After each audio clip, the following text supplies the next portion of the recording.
Bem-vindos a mais um episódio do podcast de vacinação Proteger o Futuro. Hoje vamos falar de doenças pneumocócicas. Na Europa e nos Estados Unidos, o risco de infecções é maior em crianças de idade inferior a 2 anos, idade a partir da qual o risco depois diminui gradualmente até à adolescência, aumentando novamente após os 50 anos. Connosco hoje temos o professor Dr. Filipe Frois, é coordenador da área das infecções respiratórias do Plano Nacional para as Doenças Respiratórias e perito da Comissão Técnica Nacional de Vacinação.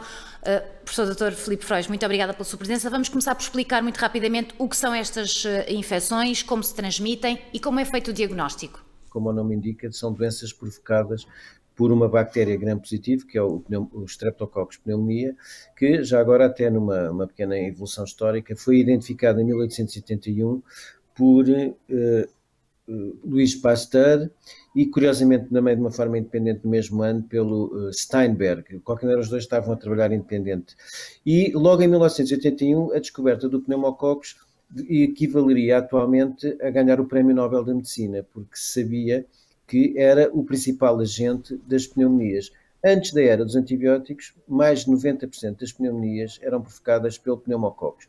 E, curiosamente, o pneumococcus é um nome que vai ser dado também nessa altura pelo alemão Frankl, e pneumococcus quer dizer precisamente o coccus do pulmão. O coccus do pulmão, o coccus da pneumonia. Já agora, ele comandava, são dois coccus que estão sempre juntos, chamava-se Diplococcus, e em 1974, curiosamente, ele também vai ter o seu 25 de Abril, e vai passar-se a chamar o nome oficial de Streptococcus pneumoniae, que é a bactéria gram-positiva, e o pneumococcus, o coccus do pulmão, o coccus da pneumonia, a partir de 1974. Eu considero o pneumococcus o rei dos gram-positivos. O rei dos gram-positivos. Já agora, até continuando na perspectiva da história, o pneumococcus tem um impacto enorme no desenvolvimento da medicina, e coisas simples que nós fazemos hoje no dia-a-dia muitas vezes vêm também de trabalhos que foram feitos na área do pneumococcus. Eu vou dar só um exemplo. A coloração de Gram foi desenvolvida por Hans Christian Gram, um microbiologista dinamarquês, precisamente para ajudar e contribuir para identificar o pneumococcus como uma célula gram-positiva. Gram, o apelido de Hans Christian Gram.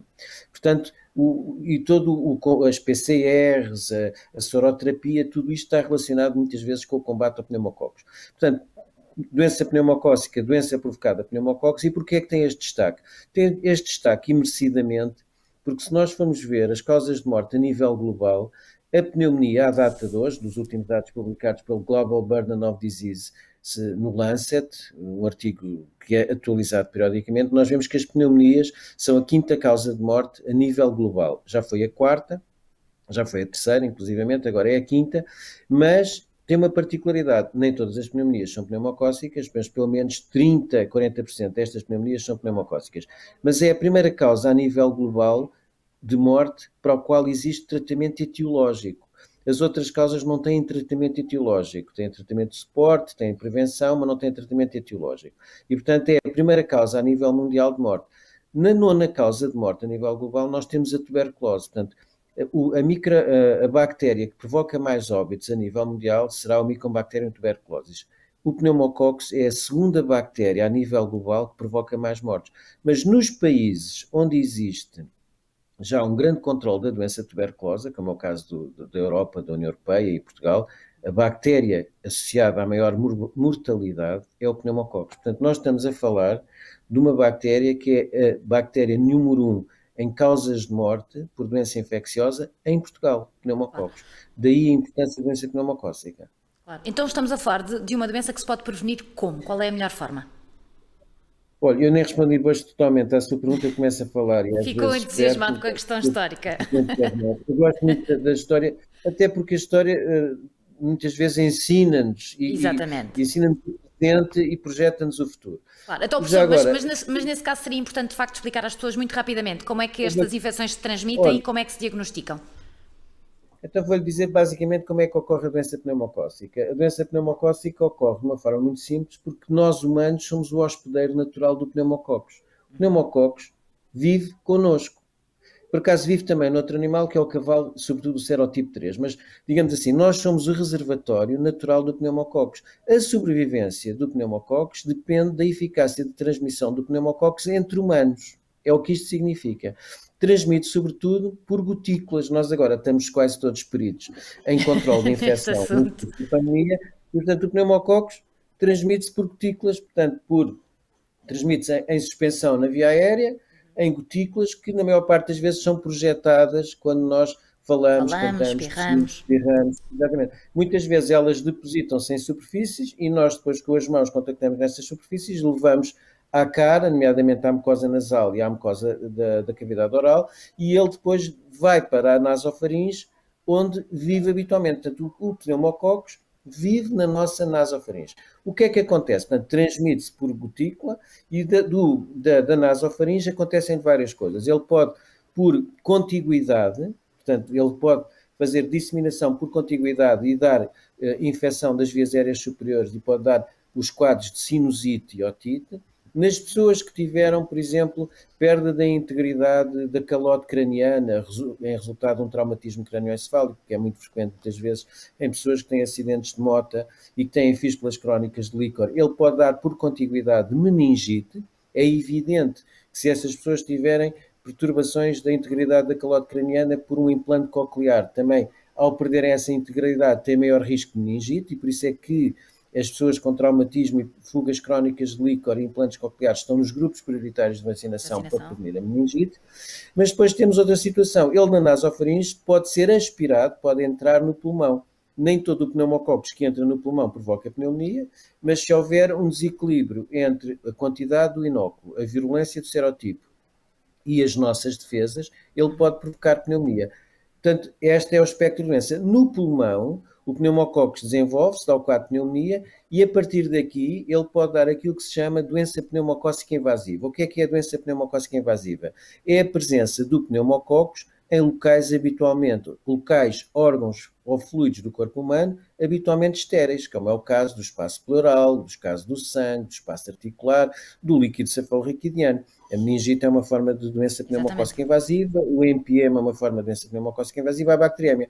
Portanto, ele do pulmão tem acesso ou a um espaço que é estéril, o empiema, e isso complica a pneumonia pneumocócica muitas vezes na ordem dos 10, 15%, ou entra em circulação e dá bacteriémia.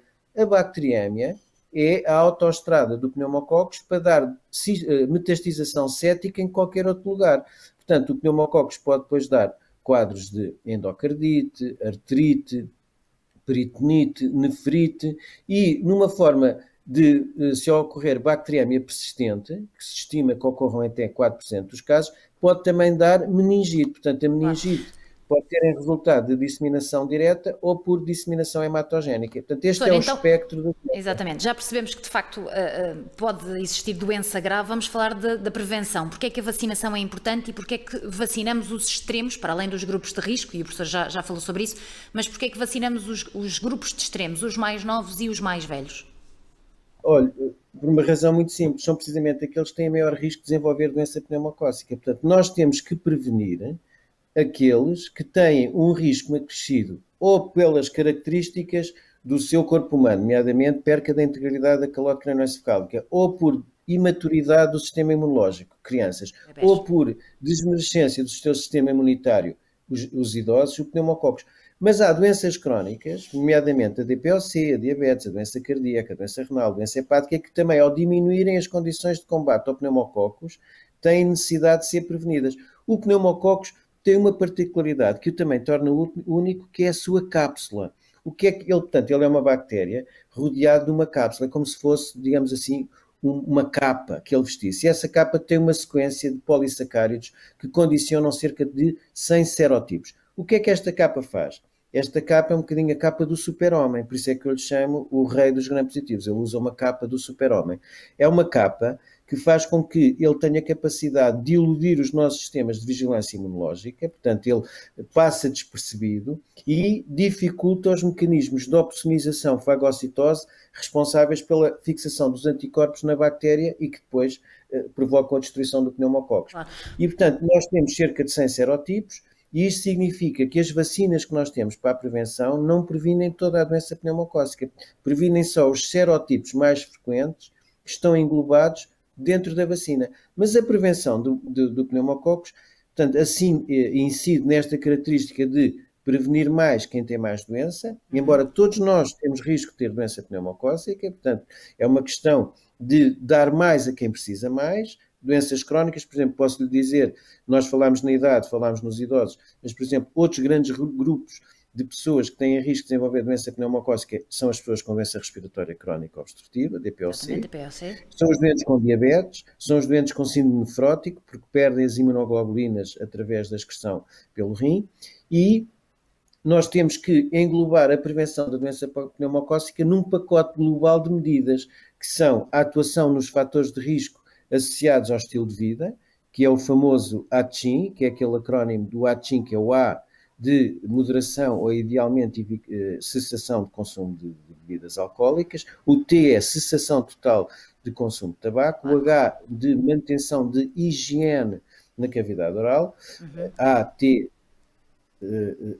C de controle das doenças crónicas. Nós sabemos que a diabetes e a DPOC, quando estão descontroladas, têm maior risco de ter doença pneumocócica. O H, higiene. O I, de uso criterioso de terapêuticas imunossupressoras, immunosuppression, do I. E o N, manter um estado nutricional adequado. Portanto, nós temos que intervir nos fatores de risco associados aos estilos de vida que favorecem o aumento da prevalência da doença pneumocócica. Temos depois duas vacinas que têm contribuição para a prevenção das pneumonias e da doença pneumocócica, é o caso da vacina da gripe, porque o vírus influenza serve muitas vezes de guarda avançada para diminuir as defesas respiratórias do aparelho respiratório, favorecendo depois a sobreinfecção bacteriana e, neste caso presente, a sobreinfecção por pneumococos. E depois temos vacinas específicas contra a doença pneumocócica, com duas vacinas na data presente, uma conjugada com 13 serotipos, portanto só intervém na proteção desses 13 serotipos. É evidente que são os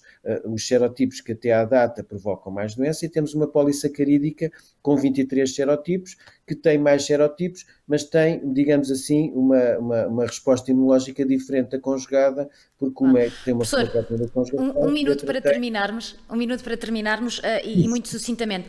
Está o Programa Nacional de Vacinação adequado, então, visto que estamos a fazer vacinação às crianças, aos mais pequeninos, não é? E aos mais velhos?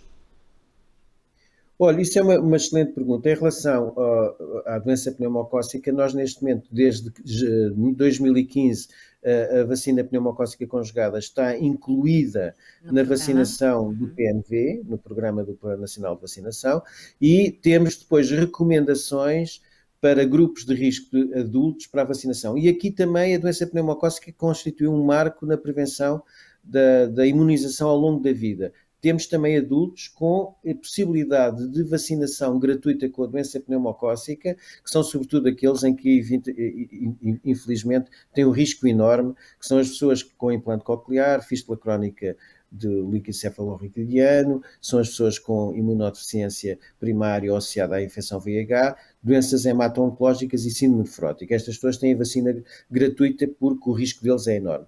Qual é o grande objetivo? O nosso grande objetivo é progressivamente alargar as indicações de vacinação e, se possível, criar condições para uma acessibilidade ainda mais fácil, eventualmente gratuita, a algumas pessoas. Uma das premissas que neste momento está em cima da mesa é o alargamento por grupos etários, que nós temos visto que veio agilizar imenso, por exemplo, a vacinação contra o Covid, o estabelecimento de grupos etários, os critérios etários em vez de ser por patologia, e isso seria, por exemplo, a recomendação a partir dos 65 anos. Alguns países já têm, inclusivamente, a partir dos 50. E, provavelmente, se calhar permitir a inclusão da vacina já com gratuitidade a partir de uma certa faixa etária, porque conjugam imunossenescência com o risco acrescido de outras patologias que agravam o risco contra pneumococos. Professor Dr. Filipe Frois, muito obrigada por ter estado connosco em mais este podcast sobre vacinação. Até uma próxima oportunidade. Este episódio da vacinação Proteger o Futuro fica por aqui. Voltaremos a estar juntos em breve.